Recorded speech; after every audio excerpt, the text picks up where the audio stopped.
désormais une histoire d'amour, divin amour, accompli de saints glorieux, dans la vie de ceux qui s'approchent de toi, tête inclinée, ma âme répandue, pour recevoir la part que seul Dieu peut donner. Je t'aime, Seigneur. Divin amour, je trouve. Nous t'entendions parler ce matin. Au nom de Jésus. Nous disons Amen. Gloire au Seigneur. Que Dieu soit béni. Shalom, bien-aimés. Matthieu chapitre 23, 25 à 28. Nous pouvons lire ensemble. Malheur à vous, scribes et pharisiens hypocrites, parce que vous nettoyez le dehors de la coupe et du plat, et qu'au-dedans, ils sont pleins de rapines et d'intempérance. Pharisiens aveugles, nettoyez premièrement l'intérieur de la coupe et du plat, afin que l'extérieur aussi devienne net. Malheur à vous, scribes et pharisiens hypocrites, parce que vous ressemblez à des sépulcres blanchis, qui paraissent beaux au dehors, et qui, au-dedans, sont pleins d'ossements des morts et de toute espèce d'impureté. Vous, de même, au dehors, vous paraissez juste aux hommes, mais au-dedans, vous êtes plein d'hypocrisie et d'inéquité, disons Amen. L'Église est le blanchiment des capitaux. Pas revenir sur l'introduction concernant le blanchiment des capitaux qu'on a fait la fois passée. Nous parlons de l'Église. En son sein, il y a un phénomène, le blanchiment des capitaux.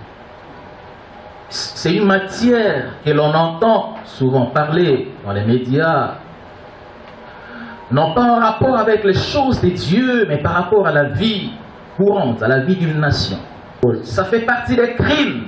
Et ce sont des crimes. De quoi s'agit-il? Il s'agit du fait de la transformation des ressources obtenues illégalement afin d'en donner une autre image. Blanchir naturellement, c'est rendre blanc. Ça, de manière vulgaire, ordinaire, blanchir, c'est rendre blanc. Et là, on sous-entend que la chose n'était pas au départ blanche. Et donc, ces capitaux, au départ, n'étaient pas blancs, n'étaient pas normaux, n'étaient pas légaux. Mais on veut les rendre légaux, on veut les rendre normaux. C'est ça le blanchiment des capitaux. Expliquez cela. On voit l'origine et on voit la finalité. L'origine n'est pas bonne. Mais à la fin, on vient présenter quelque chose de légal, de conforme à la vie sociale. Alors, pour tout ce qui est de la science, du droit, de l'économie, allez consulter les ouvrages, même à l'internet, vous en aurez. Bien aimé, nous allons présenter les contextes du passage que nous avons lu. Nous avions dit qu'il s'agissait de Jésus qui a fait son entrée à Jérusalem, une entrée triomphale. Et là, il est entré pour enfin terminer sa mission sur la terre. Il s'est rendu dans les temples, il a trouvé les gens qui faisaient des choses qui ne cadraient pas avec la parole de Dieu. Il les a mis de côté. Et il va revenir le lendemain, après s'être rendu à Béthanie. Et vous comprendrez avec moi que son enseignement a été toujours combattu par les scribes, par les pharisiens, par les différentes sectes religieuses. Et on va procéder également à des enseignements par des paraboles comme il a toujours fait. Ce qui nous intéresse, chapitre 23, Jésus est en train d'identifier les pharisiens et les scribes. Il s'adresse à ces gens.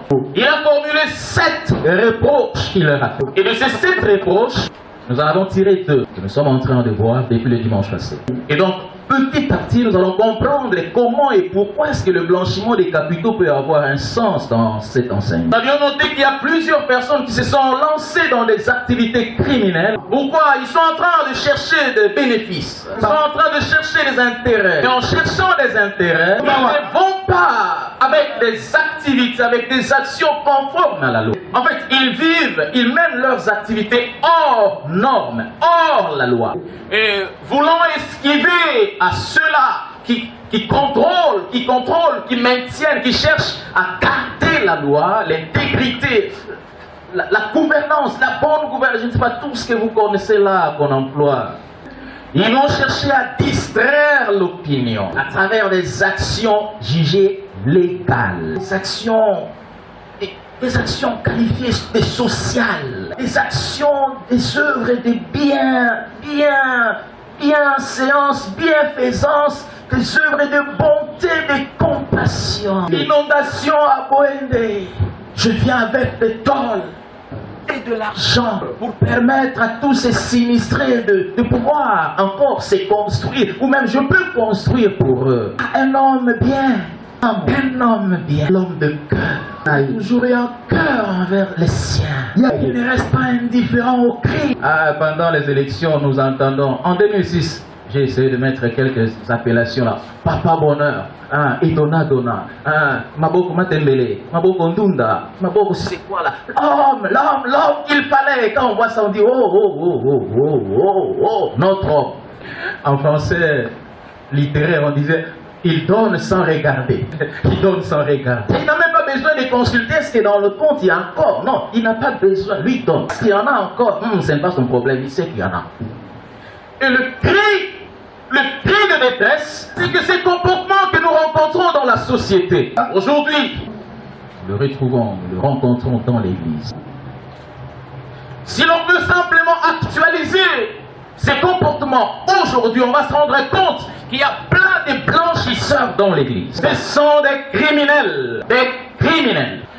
L'une des raisons est simple pour comprendre qu'ils sont criminels. Leurs actions criminelles ne se font pas dans le grand public.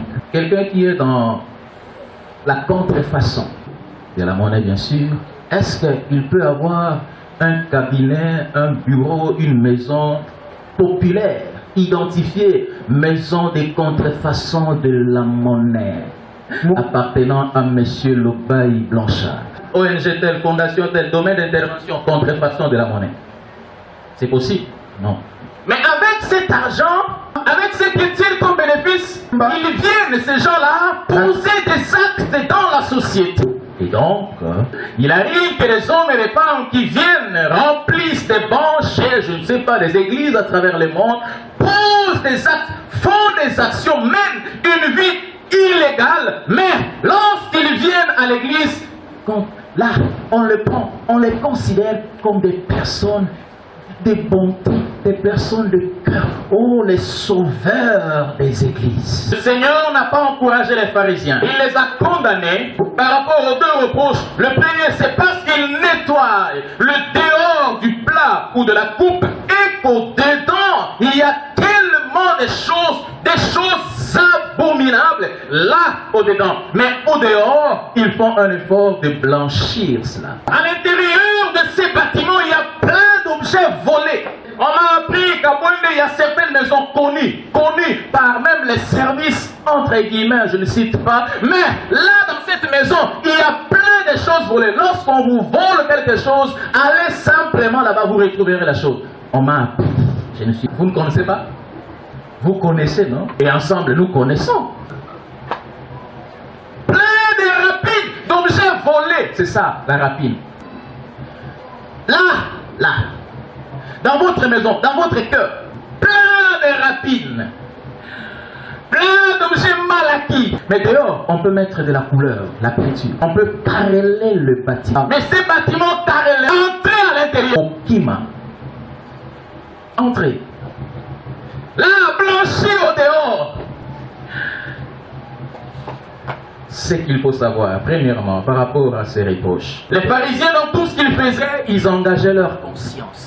Ils n'étaient pas ignorants des actes qu'ils posaient. Là, nous sommes limités le dimanche. Pour décourager certains frères et sœurs qui se cachent derrière l'ignorance mal placée. Non, frères et sœurs, vous êtes voleurs, mais acceptez que vous êtes voleurs. Si vous êtes un magicien, acceptez que je suis magicien. Je suis pasteur. Je vais nier que je suis pasteur. Je vais affirmer que c'est ça. Profession. Je suis pasteur. Vous, profession, dites que je suis voleur. Y a-t-il pas des voleurs ici? Non, au dehors, c'est blanchi. Est-ce qu'il y a un voleur? Tout le monde est blanchi au dehors. Mais dans le cœur des voleurs qui m'entendent ce matin, ils savent qu'ils sont voleurs. Ne les savez-vous pas? Ne les savez-vous pas? Il y a des hommes qui sont voleurs, il y a également des femmes voleuses. N'est-ce pas? Un jour, j'étais en train de, je ne sais pas où là, j'ai vu une fille. On était en train, c'est malheureux. Et les gens disaient, ah, mais moi c'est vraiment la table d'amibalité. Oui, il y a même des femmes, des filles voleuses, les Angwalima. Notre vie aujourd'hui, dans la société, frères et sœurs, persuadez le Saint-Esprit qu'il vous arrive de faire des choses que vous ne connaissez pas toujours, non. Au contraire, vous résistez à la voix du Saint-Esprit. Et là, vous êtes criminel. Posant des actes de bonté, de compassion, c'est une bonne chose. Mais quelles en sont les ressources? L'origine de ces ressources, c'est laquelle? Tous les actes que vous posez, toutes les interventions que vous faites, quelle est l'origine des matériaux que vous utilisez? Quelle est l'origine? Jésus. C'est là le problème. Je disais qu'il y a la cause et il y a les effets. Blanchiment des capitaux, on voit l'origine et les effets. L'origine criminelle, mais la finalité des hôpitaux construits pour la population. L'origine criminelle, mais la finalité des églises, des temples construits pour Dieu. Et la finalité. Quoi? On intervient, on sort les malades de l'hôpital, tout cela qui a été retenu, on paye les frais. Quelqu'un dirait, pasteur, il y a tellement de projet à construction. Peut-être que quelqu'un, ça lui est arrivé comme ça. Bon, pasteur, a gagné ma solo. Donc, ah, ici, on n'aura plus rien. Ah, Jésus-Christ, Jésus-Christ, Jésus-Christ. Reviens, Seigneur. Quelqu'un dirait non, qu'il attende un peu. Pour que vous continuiez dans ce genre de comportement, quelle est l'origine des ressources que vous utilisez pour tel ou tel motif? Je nous ai posé la question, je crois, le dimanche passé. Parce que vous aimez les médias, alors invitez les médias. Invitez les médias pour leur parler de l'origine de toutes vos ressources, tous vos capitaux. Quand vous intervenez en faveur d'un orphelin, médias. Parce qu'on veut on veut mener une action de bonté, de secours. Invitez les mêmes médias pour leur parler de l'origine de vos activités criminelles. Vous avez de l'argent en sacrifiant les vies humaines. C'est connu de tous. Mais là, vous posez quand même des actes humains de bonté. Votre cœur est-il bon? S'il était bon, pourquoi arriveriez-vous à sacrifier sa vie? N'êtes-vous pas un blanchisseur?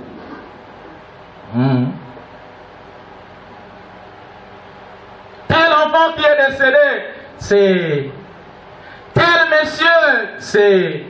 Vous connaissez celui-là? C'est tel qu'on nous a rapporté. Moi, je ne connais pas les choses de Kinshasa. On m'a dit qu'il y a des gens... Notre place, bon, je ne sais même pas les noms. Tel immeuble, c'était le sacrifice de tel. Tel immeuble, c'était le produit du sacrifice de tel enfant. Tel immeuble, il pouvait, donc, chaque enfant sacrifier ses enfants propres, issus de ses entrailles, qu'il a sacrifiés, et le résultat, il y a des immeubles là qui sont implantés comme des maillets. Wow. Il pourra mettre les gens, les personnes, les membres de la famille élargie. Allez occuper l'immeuble de Gombe. Allez occuper tel immeuble. Mais là, il sait que c'était le sacrifice de ses enfants. Alors, il fait quand même des actes pour distraire l'opinion familiale. Attendez votre tour. Attendez. Bien aimé, dites-moi. Bon, je ne sais pas, moi, peut-être j'ai des sentiments qui ne sont pas comme les vôtres. Je ne peux pas avoir un sentiment de joie lorsque j'ai un frère, mon frère à moi, qui est dans ces choses-là.